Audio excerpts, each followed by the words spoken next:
This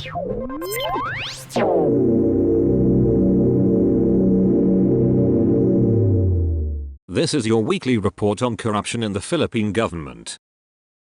The Tacloban City Police Office is investigating the viral video of a police officer who allegedly poured rugby and solvent on 2 street children here. Police Major Shena Leog, TCPO Station 2 Chief, condemned and said they are taking immediate action to address the incident. The Tacloban City Police Office Police Station 2 strongly condemns any form of misconduct by its personnel, particularly violations of human rights involving minors. She added that the police personnel involved has been restricted to the premises of the station pending the outcome of the investigation. Leog conducted a personnel information and continuing education session on Sunday, the 6th of July. The session emphasized the importance of maximum tolerance among PNP personnel in the performance of their duties, particularly in handling cases involving children and conflicts with the law.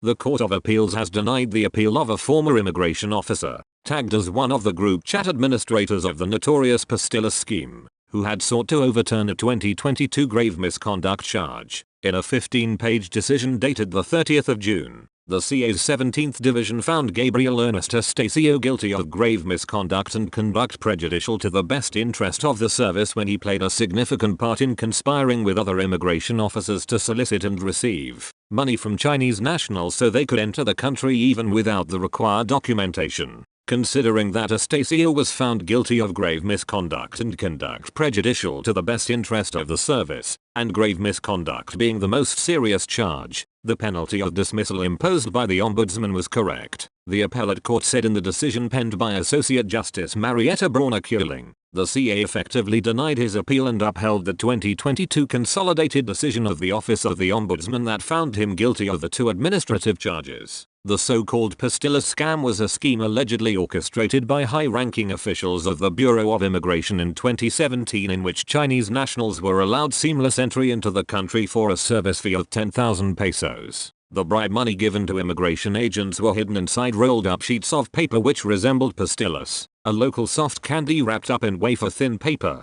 to avoid detection. Estacio argued that his name was never mentioned in the chat groups and that there was no evidence that he received money or gave preferential treatment to any incoming passengers. But the CA ruled that his participation was established when whistleblower Alison Chong personally identified him as a member of the chat group's threesome, Tambra Central, and as one of the administrators of the Viber group chat administrators. His status as one of the administrators of the Viber group speaks volumes as to the extent and importance of his participation in the Pastillas scheme, the CA said. The court noted that he failed to explain why his name was put in that status and why he did not make an effort to remove his name as an administrator. It is of no moment that Estacio's name was never mentioned in the messages in the Viber group chat. His membership and presence in the said Viber group is sufficient to establish that he was part of the group and has knowledge of the activities of such group, the CA said. The court added, it is sufficient that he played a significant part which was connected and cooperative to the success of the whole enterprise.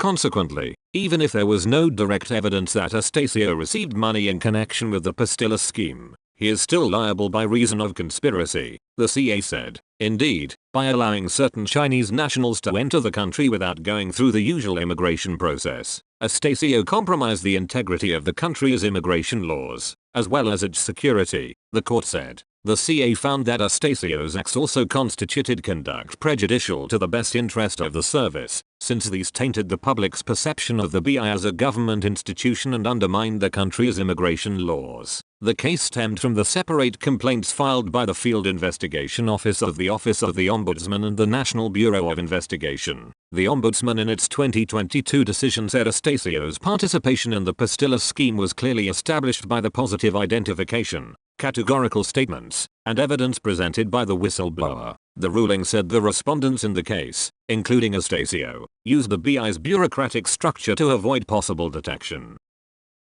The Philippine National Police has confirmed that it has placed 15 of its members, who are reportedly involved in the case of the missing Sabungeras, cockfighting aficionados, under restrictive custody in Camp Crame, Quezon City. We have placed the several police personnel under restrictive custody pending the investigation into the missing Sabungeras. That we can confirm, and we have partnered with the National Police Commission for the in-depth investigation of this case. PNP Chief General Nicholas Torr III said in a press briefing on Monday when asked about the recent revelation of Justice Secretary Jesus Crispin Ramilla. Many of them are in support units, some of them are in regions, some in APC, Area Police Command. They are from different units, he revealed, adding that among them was a lieutenant colonel. Asked if they were in Camp Crame, Torr said, "Yes, they are." He disclosed that when he was still the head of the Criminal Investigation and Detection Group, alias Totoy, the whistleblower Julie Dondon Patadongan started communicating with the police. "Well, Totoy has been giving us statements for a long time. We actually took his statement months before, but of course, we had to put it under wraps to ensure that our moves wouldn't be preempted. We got voluminous evidence because we got that information a little under the radar," the PNP top cop narrated. Torr also confirmed that Patadongan was under PNP's protection but declined to disclose the details of how Patadongan approached the CIDG last week. Ramilla revealed that the 15 members of the PNP are under investigation after being linked to the case and were placed on restricted duty and are required to report to designated officers so they can no longer participate in operations. Last month, Patadongan, one of the 6 security guards accused of abducting the cockfighting enthusiasts, claimed that the 34 missing Sabungerous were reportedly buried in Tal Lake, Batangas. He further alleged that they used a tie wire to strangle the victims before dumping their bodies into the lake. According to reports, the cockfighting aficionados disappeared in 2021. The Court of Appeals has upheld the dismissal of Alan Mendoza, another former immigration officer who rose through the ranks and allegedly exercised operational control in the Pastillas scheme, which facilitated the seamless entry of Chinese nationals without undergoing proper protocols. Contrary to Mendoza's argument that the accusations against him were vague and lacked specificity, the appellate court ruled that his designation as a boss within the Pastillas scheme was a functional descriptor of his central role in the orchestration, supervision, and sustained operation of an unlawful enterprise that subverted the lawful processes of immigration enforcement. In a 17-page decision dated the 30th of June and penned by Associate Justice Marietta Brauner-Kuehling, the CA's 17th Division denied Mendoza's petition for review challenging the Ombudsman's 2022 decision. He had earlier been found administratively liable for grave misconduct and conduct prejudicial to the best interest of the service, with the Ombudsman imposing upon him the supreme penalty of dismissal from the service. In a separate ruling,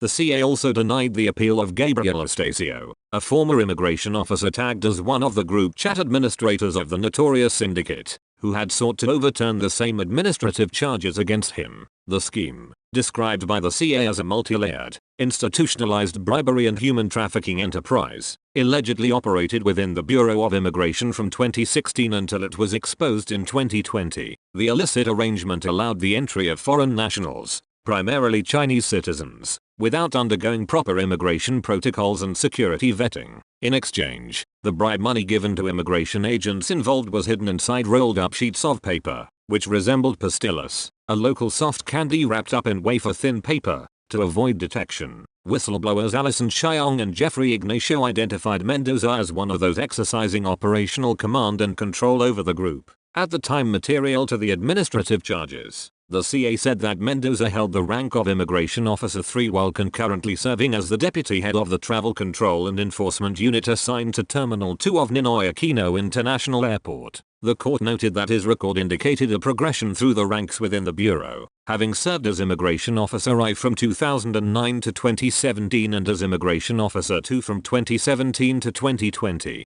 Chiong and Ignacio named Mendoza alongside then Ports Operations Division Chief Mark Redmarinas, TCEU Chief Erwin Ortiz, and other terminal heads and deputies as part of the Central Command Group or bosses, who orchestrated the flow of operations and benefited the most from the proceeds of the scheme. Mendoza elevated the case to the CA after the Ombudsman in 2022 found him guilty of grave misconduct and conduct prejudicial to the best interest of the service. In his petition, he argued that the statements made against him were vague, sweeping, and general in character, devoid of material particulars as to time, manner, or circumstance. The CA, however, was not convinced, as it ruled that Mendoza betrayed the solemn trust given to him as the deputy head of the TCEU. His role placed him at the helm of frontline border enforcement and within an office that demanded unimpeachable integrity, exacting vigilance, and the highest degree of public trust. Regrettably, the record indelibly shows that Mendoza betrayed this solemn trust,